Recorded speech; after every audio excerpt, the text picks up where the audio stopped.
பணி நிரந்தரம் செய்ய வலியுறுத்தி உச்சநீதிமன்ற தலைமை நீதிபதிக்கு பதிவு கடிதம் அனுப்ப நெய்வேலி என்எல்சி ஒப்பந்த தொழிலாளர்கள் முடிவு செய்துள்ளனர். நெய்வேலி என்எல்சி நிறுவனத்தில் 13,000 ஒப்பந்த தொழிலாளர்கள் பணியாற்றி வருகின்றனர்.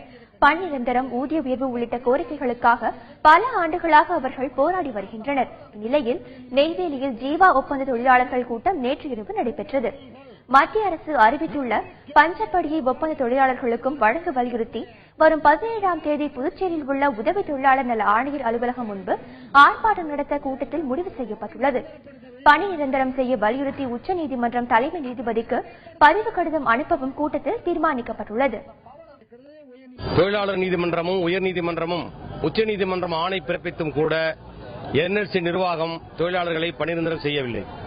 எனவேதான் உச்சநீதிமன்றத்தினுடைய கதவுகளை தட்டுவதற்கும் உச்சநீதிமன்றம் விரைந்து ஆணை பிறப்பிக்க வலியுறுத்தி தொழிலாளர்கள் 10,000க்கும் அதிகமான கடிதங்களை இன்று முதல் டெல்லியில் இருக்கக்கூடிய உச்சநீதிமன்றத்தினுடைய தலைமை நீதிபதிக்கு கருணை மனுவாக அனுப்பி, நீதிமன்றம் சட்டத்தின் ஆட்சி நடக்கிற ஒரு நாட்டில் என்எல்சி நிர்வாகம் உச்சநீதிமன்றத்தின் தீர்ப்பை மதித்து நடக்க வேண்டும் என்கிற கோரிக்கையை வலியுறுத்தி ஒரு கடித போராட்டத்தை துவக்கியிருக்கிறோம்.